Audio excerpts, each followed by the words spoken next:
नमस्कार। वक्त हुआ है मसला का और मैं हूं आपके साथ गौरव राजेंद्र। हरियाणा के कैबिनेट मंत्री रणवीर गंगवा ने चंडीगढ़ में प्रेस कॉन्फ्रेंस के दौरान दिल्ली और हरियाणा के राजनीतिक हालत पर महत्वपूर्ण बयान दिया है। उन्होंने कहा कि दिल्ली में भाजपा की सरकार बनेगी और भ्रष्टाचार और विकास की कमी के मुद्दों पर आम आदमी पार्टी यानी आप को भी जबरदस्त तरीके से उन्होंने घेरा। उन्होंने हरियाणा में ऑनलाइन ट्रांसफर पॉलिसी की तारीफ करते हुए इसे पारदर्शिता लाने वाला कदम बताया। कैबिनेट मंत्री रणवीर गंगवा ने दिल्ली के मौजूदा राजनीतिक हालत पर टिप्पणी करते हुए कहा कि इस बार दिल्ली में भाजपा की सरकार बनेगी। उन्होंने आम आदमी पार्टी पर जमकर निशाना साधा। साथ ही कहा कि कांग्रेस के खिलाफ भ्रष्टाचार के मुद्दे पर सरकार बनाई थी, लेकिन अब वह उसी कांग्रेस के साथ गठबंधन करके चुनाव लड़ रही है। उन्होंने आरोप लगाया कि दिल्ली में आप सरकार पूरी तरह से विफल रही और कोई भी विकास कार्य नहीं हुआ है। साथ ही गंगवा ने कहा कि दिल्ली देश की राजधानी है और वहां आप सरकार होने के बावजूद एनसीडी में कोई भी विकास नहीं हुआ है। चलिए आपको उनकी तरफ से क्या कुछ प्रतिक्रिया आई है वो आपको सुनवा देते हैं, उसके बाद जो है चर्चा की शुरुआत करेंगे। दिल्ली के अंदर निश्चित तौर पर भारतीय जनता पार्टी सरकार बनाने जा रही है। जो माहौल आज दिल्ली प्रदेश के अंदर है, जिस चीज को लेकर के आम आदमी पार्टी की सरकार बनी थी, जिस कांग्रेस के खिलाफ करप्शन की बात कह करके और उन्होंने वो सत्ता के अंदर आए थे, एक तरीके से दिल्ली के लोग अपने आप को ठगा से महसूस कर रहे हैं, क्योंकि जिस कांग्रेस के खिलाफ वो माहौल बना करके करप्शन की बात करके आए थे, आज आम आदमी पार्टी के जो नेता है वो स्वयं करप्शन के आरोपों के अंदर घिरे हुए हैं, जेलों के अंदर जा चुके हैं। और जो जिस कांग्रेस के खिलाफ आए थे उसी कांग्रेस से उन्होंने लोकसभा के अंदर हाथ मिलाने का काम किया। और अब उनके अंदर क्योंकि फूट पड़ गई आपस के अंदर, अब वो अलग अलग भी हो गए हैं। तो निश्चित तौर पर हम कह सकते हैं कि आज जो हालात दिल्ली के हैं, जब हम दिल्ली हरियाणा की तरफ से एंट्री करते हैं, इतना बुरी हालत वहां पे है। चाहे आप कहीं भी देख लें, एमसीडी की देख लें, हर हालत में सफाई व्यवस्था की देख लें, तो उसको लेकर के आज दिल्ली के मैं समझता हूं कि जागरूक मतदाता है और वो दिल्ली के अंदर भी डबल इंजन की सरकार बनाएंगे, जिससे दिल्ली का एक अच्छा विकास हो सके।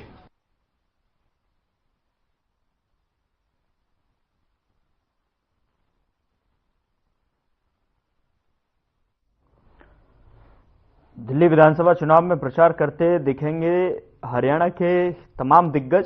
तो हरियाणा के जो दिग्गज हैं राजनीतिक नेता, अब दिल्ली के रण में यानी कि दिल्ली के दंगल में किसका शुभ मंगल होगा वो तो अभी जनता बताएगी। यानी कि 5 फरवरी को मतदान होगा, उसके बाद 8 तारीख को नतीजे आएंगे।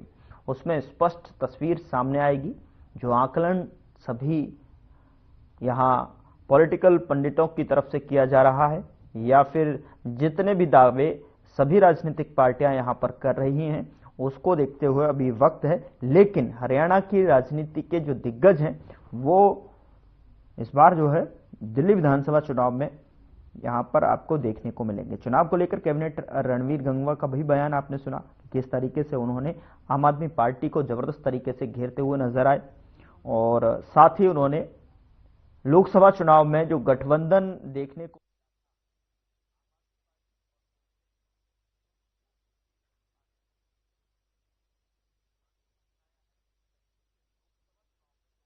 पार्टियों ने हाथ मिलाया और विधानसभा पार्टियों में रायशुमारी नहीं हुई तो आपस में एक दूसरे के सामने आ गए। और तो उसको लेकर भी यहां पर जानने की और समझने की कोशिश कि किस तरीके से जो है, अब चूंकि देखिए चुनाव नजदीक हैं, दोनों ही जगह के प्रदेश में नगर निकाय चुनाव हरियाणा में और दूसरी तरफ दिल्ली के जो है दिल्ली में विधानसभा चुनाव हैं। और ऐसे में जो है अब हरियाणा प्रदेश के जो राजनीतिक दिग्गज हैं वो दिल्ली में यहां पर आपको देखने को मिलेंगे। उसको लेकर कैबिनेट मंत्री रणवीर गंगवा का भी बयान आपको सुनवाया है। उस बयान को लेकर जो है पार्टियों के प्रवक्ता क्या कुछ सोचते हैं, किस तरीके से इस पूरे मसले को देख रहे हैं, इस पर जो है समीकरण समझने की कोशिश करेंगे। तो चलिए आपको सीधे लिए चलते हैं, जो है चर्चा की शुरुआत करते हैं। और हमारे साथ कुछ पैनल हमारे साथ प्रवक्ता मौजूद हैं, उनका परिचय आपसे करा देता हूं, जिससे जो है चर्चा की शुरुआत हो चुके। और राजवीर रोहेला जी हैं, प्रवक्ता बीजेपी की तरफ से हमारे साथ जुड़ रहे हैं। बहुत स्वागत है सर आपका। सुखबीर तंवर, प्रवक्ता कांग्रेस पार्टी के, हमारे साथ जुड़ रहे हैं। बहुत स्वागत है सर आपका भी। और विनय यादव, प्रवक्ता आम आदमी पार्टी के तौर पर जो है हमारे साथ जुड़ रहा है। बहुत स्वागत है सर आपका। और सबसे पहले जो है विनय जी, मैं आपसे शुरुआत करना चाह रहा हूं, चूंकि देखिए जिस तरीके से जो है कैबिनेट मंत्री रणवीर गंगवा का जो बयान आया है, और मैं आपसे समझने की कोशिश करता हूं, क्योंकि दिल्ली के दंगल में देखिए किसका सुमंगल होगा वो तो समय बताएगा, लेकिन हरियाणा के जो राजनीतिक दिग्गज हैं वो इस बार वहां पर देखने को मिल रहे हैं, दिखेंगे, और कहीं ना कहीं आम आदमी पार्टी को यहां पर घेरते हुए साफ तौर पर दिखाई दिए, जो कि हमने बाइट में भी आपको सुनाया। क्या कहना चाहेंगे? पहली प्रतिक्रिया, उसके बाद राजवीर जी मैं आपके पास आता हूं। जी देखिए, आप सभी प्रवक्ता साथियों को मेरा नमस्कार और आपके दर्शकों को मेरा नमस्कार।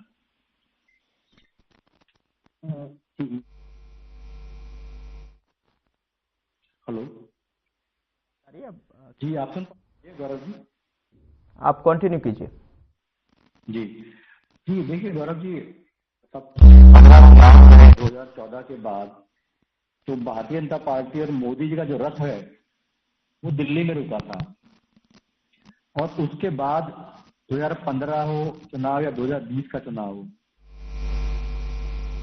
पार्टी की बनी, और उसके बाद पंजाब में सरकार बनी, गुजरात में हमने बहुत जबरदस्त कहे तो शुरुआत की।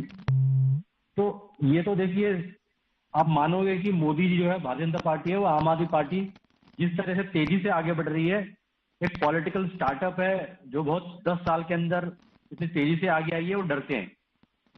और इस बार वो कुछ भी करके पूरी ताकत झोंक कर आम आदमी पार्टी को हराना चाहते हैं। प्रधानमंत्री जी के कूद गए, प्रचार कर रहे हैं, 2-3 रैलियां वो कर चुके हैं, और अभी आपने जो हरियाणा के सारे मंत्री एमएलए जो है प्रचार कर रहे हैं, डोर टू डोर कर रहे हैं, सारे इनके मंत्री, कैबिनेट मंत्री, एमएलए सब। तो आप अंदाजा लगाइए कि विश्व की सबसे बड़ी पार्टी, और जिसको संसद में अमित शाह जी कहते हैं सुपारी जितनी पार्टी, बताइए अगर विश्व की सबसे बड़ी पार्टी इतनी ताकत लगा रही है इनके मुताबिक सुपारी जितनी पार्टी को हराने के लिए, तो आप समझ सकते हैं कि किसका पल्ला भारी है। और देखिए, प्रधानमंत्री जी जब सोते हैं ना दिल्ली में, तो उनको नींद नहीं आती। सपने में भी अरविंद केजरीवाल आते हैं, क्योंकि जहां वो सोते हैं वहां उनकी सरकार नहीं बन पा रही है। लेकिन जिस तरह के हथकंडे इन्होंने पहले चुनाव में अपनाए थे, और इस बार भी जिस तरह से वोट काटने की राजनीति, आप देखिए अरविंद केजरीवाल जी नई दिल्ली विधानसभा में लोकसभा चुनाव के बाद मई से लेकर अक्टूबर आते आते 5000 वोट डिलीट हुए और 10,000 वोट नए बने, जबकि दिल्ली विधानसभा दूसरी सबसे छोटी विधानसभा है। यानी ये कुछ भी करके आम आदमी पार्टी के वोट कटवाकर और अपने वोट ऐड करवाकर अरविंद केजरीवाल जी को हराना चाहते हैं कि भाई चलो, इनको रोका नहीं जा सकता, सरकार तो इनकी बनेगी, लेकिन कम से कम अरविंद केजरीवाल को ही हरा लो। तो इस तरह ये पूरी अपनी ताकत लगा रहे हैं, और अच्छी बात है, मजा आएगा। देखिए जितनी ताकत लगाएंगे इनको हराने में उतना मजा आएगा। कर रहे हैं आपके पंजाब से, पंजाब में जो आपने घोषणाएं करी, पंजाब में जो दावे दिखाए, जो सपने दिखाए जनता को, धरातल तक नहीं पहुंच पाए, कहीं ना कहीं वो कंपैरिजन कर रहे हैं वहां से जहां से आपका गठबंधन शुरू होता है साहब, इंडिया अलायंस को लेकर जो है जिक्र होता है, और अचानक से राज्य में जब बातचीत शुरू होती है तो राज्य में जो है 2 फूट और 2 टूक यहां पर हो जाते हैं। नहीं देखिए, पहला आपने पूछा पंजाब के बारे में। देखिए पंजाब में देखिए 5 साल के लिए वादे किए जाते हैं, तो हम धीरे धीरे अपने सारे वादे पूरे कर रहे हैं। पंजाब के अंदर मोहल्ला क्लिनिक बनाए जा रहे हैं, वर्ल्ड क्लास यूनिवर्सिटीज बनाई जा रही हैं, स्कूल पर काम हो रहा है। देखिए जब आपके पास काम करने के लिए बहुत सारी चीजें होती है तो आप प्रायोरिटी सेट करते हैं। हमारी प्रायोरिटी शिक्षा स्वास्थ्य है, तो सबसे पहले हमारा काम उस पर हो रहा है, और उसके बाद धीरे धीरे आप देखिए कितने टोल हमने बंद कर दिए, कितनी एकड़ हमने जो अवैध कब्जे थे वो छुड़वा दिए। बहुत काम हो रहे हैं पंजाब में, अभूतपूर्व काम हो रहे हैं, और जो काम अभी बच्चे हैं वो भी पूरे करेंगे।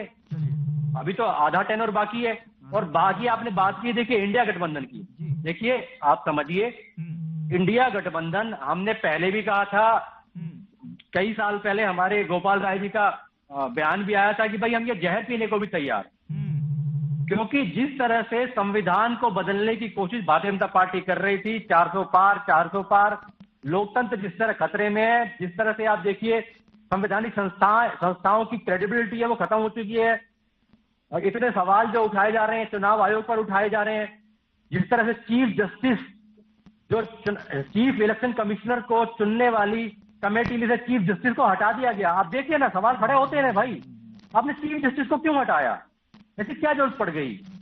तो ये इसको देखते हुए गठबंधन, इंडिया गठबंधन केंद्र में करना पड़ा। हम बार बार कहते थे कि भाई वो गठबंधन जो था वो लोकसभा चुनाव के लिए था, अलग अलग राज्यों में कोई गठबंधन नहीं है। ये निर्भर करेगा जब चुनाव होंगे, अगर कोई बात होती है जैसे हरियाणा में कुछ। ठीक है, आपने कहा कि जिस तरीके से कांग्रेस को लेकर जिस तरीके से समीकरण आपने बताया कि क्या क्या समीकरण थे, कहां कहां हमें क्या क्या करना पड़ा, लेकिन सवाल यहां पर एक और खड़ा होता है ना कि रणवीर गंगवा जी जो खुद कह रहे हैं कि देखिए जिस पार्टी को कोसते कोसते आप जो है सामने आए, सत्ता में आए, और उसी पार्टी के साथ जो है दामन थाम लिया और उसी पार्टी की जो है तारीफों के पुल बांधने लगे, एक मंच शेयर करने लगे। अब जब जो है आपको दाल नहीं गल रही है तो आप जो है उसी पार्टियों को फिर गाली दे रहे हैं। तो इस पर एक छोटा सा रिएक्शन, फिर राजवीर जी मैं आपके पास आ रहा हूं। देखिए, एक बात आप समझिए, जब Rahul Gandhi ji leader of opposition बनते हैं तो संसद में अरविंद केजरीवाल जी का नाम लेकर के बोलते हैं कि मैं विपक्ष का नेता हूं, मैं सिर्फ कांग्रेस का नेता नहीं हूं, तो जब भी विपक्ष के साथ अन्याय होगा तो मैं खड़ा रहूंगा। तो आप क्या कहेंगे कि राहुल गांधी जी जो है आम आदमी पार्टी की तारीफ कर रहे हैं, अरविंद केजरीवाल जी के साथ खड़े हो गए। अरे देखिए, राजनीति है। देखिए, कई बार क्या होता है, जो राज्य की इकाई है वो नहीं चाहती चुनाव में गठबंधन हो, तो हाईकमान, देखिए हरियाणा में था, हाईकमान इनकी चाहती थी, राहुल गांधी जी चाहते थे, लेकिन हुड्डा साहब शायद नहीं चाहते थे। वो कॉन्फिडेंट थे या उनको लगा कि भाई हमारी सरकार बनेगी तो हम क्यों इनकी साझेदारी अपने साथ करें। तो वो देखिए निर्भर करता है। और जहां तक रही बात, देखिए, अरे भाई साहब, नीतीश कुमार कितनी बार, जिसके लिए अमित शाह जी ने कहा कि उनके दरवाजे बंद हो चुके हैं, और नीतीश कुमार जी ने कहा कि मैं मर जाऊंगा लेकिन भाजपा में नहीं जाऊंगा, बताइए इससे ज्यादा क्या होगा। मुझे लगता है कि इस तरह की बयानबाजी तो हमारे किसी ने नेता नहीं करी, लेकिन वो बार बार पलटी मारते रहते हैं, और अभी फिर देख लेना वो पलटी मार जाएंगे, उनका कोई भरोसा नहीं है। आपकी सारी जो है सवालों की प्रतिक्रियाओं का जवाब भी राजवीर जी देंगे। राजवीर जी, आप सुन रहे थे कि जिस तरीके से जो है विनय जी ने किस तरीके से सभी सवालों के जवाब दिए, लेकिन दूसरी तरफ जो है आपके पार्टी की तरफ से जो बयान दिया गया, यानी कि रणवीर गंगवा की तरफ से जो प्रेस कॉन्फ्रेंस कर जो जारी किया गया, उसमें साफ तौर पर दिल्ली के दंगल में किस तरीके की भूमिका हरियाणा के दिग्गज जो है निभाते हुए राजनेता नजर आएंगे। हालांकि ये देखने को भी मिला है पिछले चुनावों में कि तमाम संगठन के जो लोग हैं, जहां चुनाव होता है वहां पहुंचते भी हैं और वहां पर जो है जो जिम्मेदारियां दी जाती हैं उसका निर्वहन करते हुए नजर आते हैं। लेकिन राजवीर जी, आपको क्या लग रहा है कि दिल्ली की तस्वीर क्या कुछ बयां कर रही है? जी नमस्ते प्रवक्ता साथी और आपके दर्शकों को मेरी राम राम। भारतीय जनता पार्टी तो एक कार्यकर्ता आधारित पार्टी है, इसमें कोई दो राय नहीं। अभी दिल्ली में चुनाव है तो हरियाणा में कहावत है, जब ढोल बजता है तो नाचने वाले दोपहर उठने लगते हैं, वो कहीं भी हो। और हरियाणा का तो 3 सिरे दिल्ली से लगते हैं। अब सोनीपत से, फरीदाबाद से, या एनसीआर बोलते हैं जिसको, गुड़गांव से, तो 3 ओर से हरियाणा, और हरियाणा की बहुतायत है वहाँ। नजफगढ़ में, बागली में, ऐसे बहुत से इलाके हैं जो हरियाणा के लोग वहां रहते हैं। और भारतीय जनता पार्टी के शीर्ष नेतृत्व ने हरियाणा के वरिष्ठ नेताओं की ड्यूटी लगाई है। 70 की 70 विधानसभाओं में प्रभारी बना के, लोकसभा प्रभारी बना के, या अन्य जो जिम्मेवारियां होती है वो देखे, और वो अपने काम में लगे हुए हैं। लेकिन जो कांग्रेस और ये आम आदमी पार्टी आज ये ड्रामा करने का काम कर रही है, मैं विनय यादव से पूछना चाहूंगा कि भाई, आप जब पहली बार आपने चुनाव लड़ा था तो किसके सहयोग से आपने सरकार बनाई थी? आपने कांग्रेस के सहयोग से बनाई थी। 20-30 दिन जितनी भी चली थी वो मुझे पता नहीं, लेकिन वो तो मिल जाएगा भाई कितने दिन। लेकिन आपने वहां आप भ्रष्टाचार पे मतलब चोट करते करते आप खुद भ्रष्टाचारी हो गए, और 10-11 साल जो आपने लूट मचाई, उसी लूट से आपने पंजाब में जाके इन्वेस्ट किया और वहां सरकार बनाई। गुजरात में भी आप लोग चले गए, 25-30 लाख वोट लेके वहां। ऐसे अलग अलग राज्यों में आपने मतलब वही बात होती है ना, मतलब भैंस से खा कहीं और दूध देंगे। अब आम आदमी पार्टी खा तो दिल्ली का रही है, लेकिन वो दूध कहीं और दे रही है जाके, ठीक है ना। तो ये तो बात समझने वाली है। तो ये लोग दोगलापन है इनका। और जो आज जो मुद्दे हैं, भारतीय जनता पार्टी मुद्दों पे काम कर रही है। जो इन्होंने 10 साल में जो दिल्ली का बुरा हाल किया वो पूरा देश जानता है। वहां सीवर की व्यवस्था कैसी है, वहां कानून व्यवस्था कैसी है। वहां ये बोलते थे हर 4 दिन में हम एक स्कूल खोल देंगे, इन्होंने कोई स्कूल नहीं खोला। मोहल्ला क्लिनिक इन्होंने अपने कार्यकर्ताओं के घर खुलवा दिए, उनको किराया आता रहेगा। मार्शल इन्होंने अपने कार्यकर्ता लगा दिए, भाई हमारे फुल टाइम वर्कर बन जाएंगे और क्या बोलते हैं उनको सरकार की तरफ से इनको वो सैलरी मिलती रहेगी। महिला आयोग में इन्होंने 65 गलत नियुक्तियां की जो एलजी ने हटाई, 2 लाख सैलरी कर ली इन्होंने। तो इन्होंने जो लूट की है उस लूट का जवाब दिल्ली की जनता देने जा रही है। और दिल्ली में जो आप अभी गेम देखोगे, आज दिल्ली में भारतीय जनता पार्टी सरकार बनाने जा रही है, ये कि ये वहां के जो आम जनता को बोल रही है, क्योंकि जनता ने भारतीय जनता पार्टी का देश का शासन और प्रदेशों का शासन देखा है। हमारे यहाँ पारदर्शिता से काम होता है। नायब सैनी जी ने आज पटवारियों की मीटिंग ली थी जो नवनियुक्त हुए हैं, तो उनसे उन्होंने पूछा मैं किसी ने पैसा वैसा तो नहीं दिया, कोई पर्ची तो नहीं चली, तो सभी ने हाथ खड़ा करके दिया जी हम तो बिना पर्ची बिना खर्चे लगे हैं। तो ऐसी पारदर्शिता देने वाली भारतीय जनता पार्टी की सरकारें हैं। तो निश्चित तौर पर भारतीय जनता पार्टी दिल्ली में सरकार बनाने जा रही है। और ये जो कांग्रेस और जो आम आदमी पार्टी की जुगलबंदी है, ये जो इन्होंने इंडिया अलायंस में जो इन्होंने जुगलबंदी की, ठीक है ना, वो पूरे देश ने देखा है। भाई अंदर से ये लोग एक है, ठीक है, तो फ्रेंडली मैच खेल रहे हैं भाई। मतलब अगर इधर से कुछ विधायक आ गए, इधर से कुछ आ गए, हो सके तो हमारी सरकार बन जाए, लेकिन जनता इनका पूरा खेल समझती है। अब एक बात में ये कतरी ईमानदार बोलते तो जेल में क्यों जाके आते हैं लोग। वो सत्येंद्र जैन 1.5 लाख रुपए प्रूव नहीं कर पाया, जो लिकर घोटाला हुआ है वो उसके तहत तेलंगाना तक जाके थमे है या आंध्र प्रदेश तक जाकर रुके हैं वो, और उसमें जो इनके नेताओं के नाम आए, जो इनके ओएसडी के नाम आए हैं, ये एक्चुअल में क्या है, गौरव जी टेक्निकल भ्रष्टाचारी है, क्योंकि पढ़े लिखे लोग अपने आप को बोलते ही। तो 2.5-3 साल में इनका वो क्या नाम है घोटाला पकड़ में आया जनता के, ट्रांसपोर्ट घोटाला था इनका, ऐसे बहुत से घोटाले थे जो इन्होंने किए हैं। तो उस घोटाले में इनकी उसकी एप्लीकेशन किसने दी थी? कांग्रेस पार्टी ने दी थी। आवाज किसी ने उठाई? भारतीय जनता पार्टी ने उठाई। तो जो सब सामने आया है, जो एसआईटी वगैरह जो बनी है, जांच एजेंसियां थी, जो उन्होंने अपना काम किया है। तो इन लोगों ने दिल्ली की संपदा को लूटा है, दिल्ली के संसाधनों को लूटा है, और उनसे अपने घर बनने का काम किया है इन लोगों ने। हरियाणा से कुछ लोगों को इन्होंने वहां चेयरमैन वगैरह बना रखा था, शायद मेरे भाई को याद नहीं होगा, मैं नाम भी बता दूंगा अगर, लेकिन इजाजत नहीं है, ठीक है ना। हरियाणा के कुछ अपने कार्यकर्ताओं को इन्होंने वहां नौकरी दे रखी थी, ठीक है ना। तो इन्होंने तो दिल्ली का भी हक मारा, हरियाणा का भी हक मारा।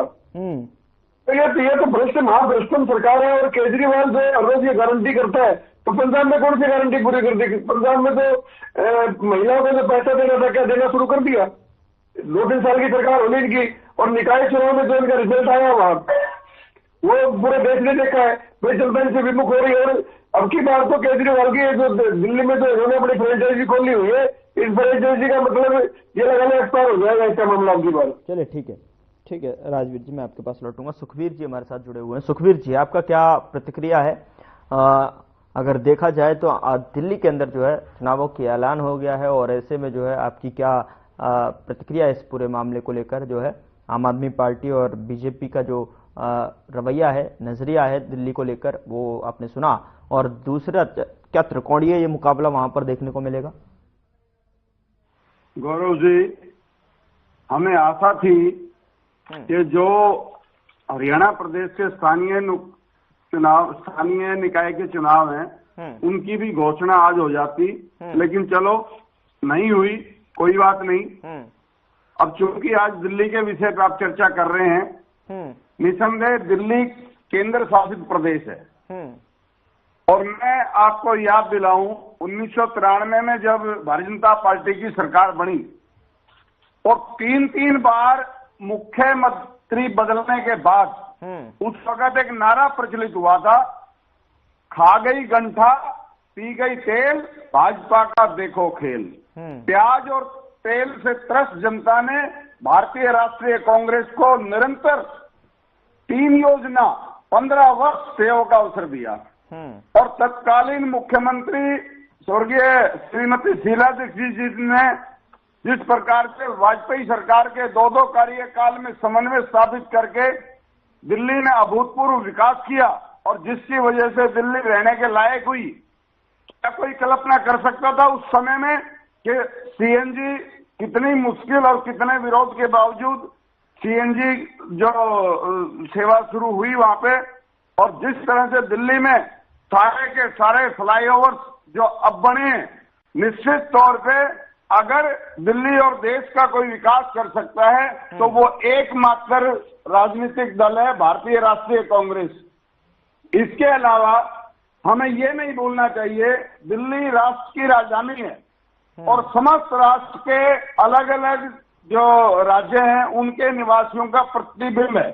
जिस प्रकार से भारतीय जनता पार्टी के 10 वर्ष के कुशासन में जो महंगाई की मार ना कि सिर्फ दिल्ली अपितु पूरे देश में पड़ी है, क्योंकि दिल्ली में हर राज्य का व्यक्ति है, जिस तरह से गैस 3 गुना और तेल लगभग 2 गुना हो गया, और बेरोजगारी के जिस प्रकार कीर्तिमान ध्वस्त करे हैं, 2 करोड़ की बात करने वाले 2 लाख भी नहीं दे पाए, और जिस तरह से सार्वजनिक उपक्रमों में जो दिल्ली में बहुत भारी रोजगार मिलता था वो सारा का सारा निजीकरण करके खत्म कर दिया, और संवैधानिक संस्थाओं की गरिमा में जो अपूरणीय क्षति दिल्ली में केंद्र की सरकार ने पहुंचाई है, जिसमें ईडी, सीबीआई और इनकम टैक्स का बेजा दुरुपयोग करके जो इन्होंने पैसा इकट्ठा किया बॉन्ड के नाम पे, वो किसी से छिपा नहीं है।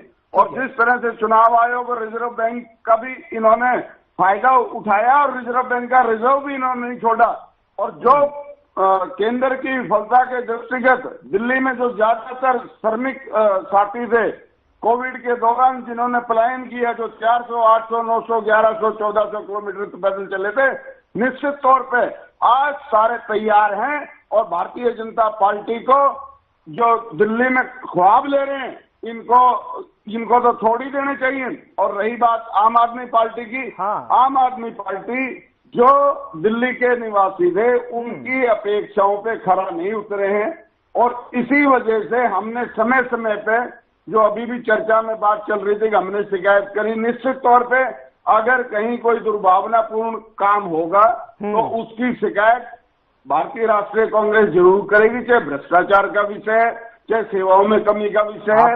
हम इस बारे में जो हमारी लोकतांत्रिक जिम्मेदारियां हैं हम उनका निर्वहन बतौर वर्ष हमने विगत के 10 साल में दिल्ली में किया है, और भविष्य में भी अगर जो दिल्ली की जनता ने जो 15 साल का विकास देखा है, हमें पूर्ण आशा है उस 15 साल के विकास में के दृष्टिगत जो दिल्ली प्रदेश के शहरी हैं वो भारतीय राष्ट्रीय कांग्रेस को पुनः एक बार अवसर देंगे। चलिए ठीक है, समय मुझे इजाजत नहीं दे रहा है, लेकिन वक्त ये जरूर बताएगा आने वाले समय में कि किसकी जो है सत्ता काबिज होती है और किस तरीके से कौन सा संगठन मजबूती के साथ में अपने आप को प्रदर्शित कर पाता है, जनता के समक्ष जो है अपने आप को रखने में सक्षम होता है। वो 5 फरवरी को जब मतदान होंगे तब ये दिखेगा और इसकी तस्वीर स्पष्ट होगी 8 फरवरी को। लेकिन बहुत बहुत शुक्रिया राजवीर जी हमारे साथ जुड़ने के लिए, आपका समय निकालकर हमसे बातचीत करने के लिए। सुखवीर जी आपका भी बहुत बहुत शुक्रिया, और विनय यादव जी आपका भी बहुत बहुत शुक्रिया हमारे साथ चर्चा में शामिल होने के लिए। फिलहाल मसला में इतना ही, नमस्कार।